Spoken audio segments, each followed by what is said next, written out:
Is China going to invade Taiwan soon? Well, if we listen to the news, it seems something is brewing. But to understand when and how, we need to go back and see some history. Over 50 years ago, in October 1971, the UN passed Resolution 2758 and gave China a seat to the PRC and evicted Taiwan from the UN. And from that day, countries around the world, one by one, started shifting to China.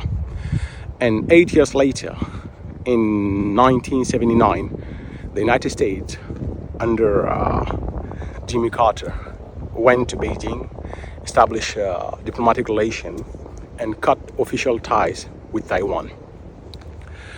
Now, from 70 countries in the 60th and 70th recognizing Taiwan, now less than 15th. In the whole Africa, out of 54 countries, only one tiny kingdom, Swaziland, recognizes Taiwan. The whole Europe, despite France, UK, Germany, advocating for so-called independence of Taiwan, secession, they don't have embassies in Taipei, and vice versa. Taiwan doesn't have embassies in Berlin, London, or Paris. That means they all recognize Taiwan is China territory. So in the whole Europe, there is only one country, you can call it country, the Vatican. The Holy See recognizes the whole Europe, the whole Africa, the whole Europe. And if you take the whole Latin America and the Caribbean, you have Guatemala, St. Vincent, Santa Lucia, Belize, those places. So less than 15 countries recognize Taiwan. But if you listen to the news, it's as if something is going to happen very soon. Why is that? Because Western countries, the United States, UK, France, they want to give China its Vietnam.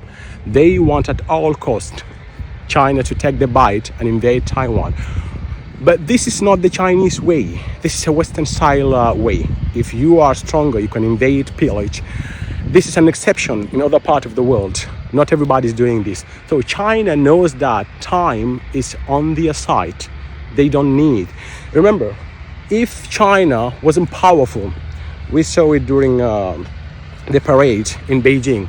If China wasn't that powerful, the United States would have invented any pretext and lies and invaded China by this time.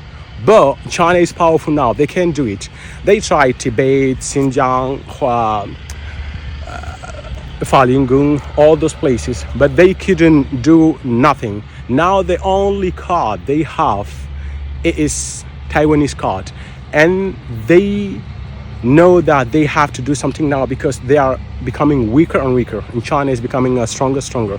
So the United States, in a few years from now, cannot afford to have bases, believe it, in some part of the world. They cannot have bases in the Philippines and North Korea, South Korea, and Japan, those places. So they want now to do something to stop China, according to them. But this is not the Chinese way of doing things.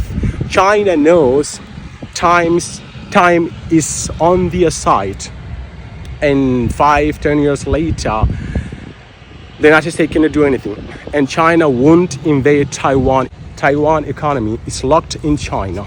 It's a matter of time. They will accept it themselves to unite with China. And of course, a lot of people think that any nation, when they become powerful, they just invade. No, this is not something normal. This is exception in other parts of the world. This is the Western reality, okay? They invaded China in the 1836, the UK, because of drugs. And remember, they invaded them because China didn't want to open its door for the UK to sell drugs. And later on, they came 8 countries, including the United States, they invaded China. So this whole thing is invading and fighting. It's not true. China has been very powerful for a very long time, and they showed that when they started sailing and traveling the world during the Ming Dynasty. China had the biggest ships in the world. They have an admiral called Zheng He, and by the way, he's a Muslim.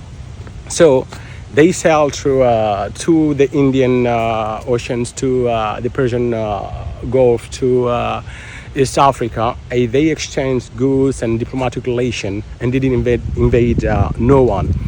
And that's what they're doing now with the Belt and Road, Idailu. So it's not something normal. China is not going to invade no one. Of course, they are not doing charity. They go and work for themselves.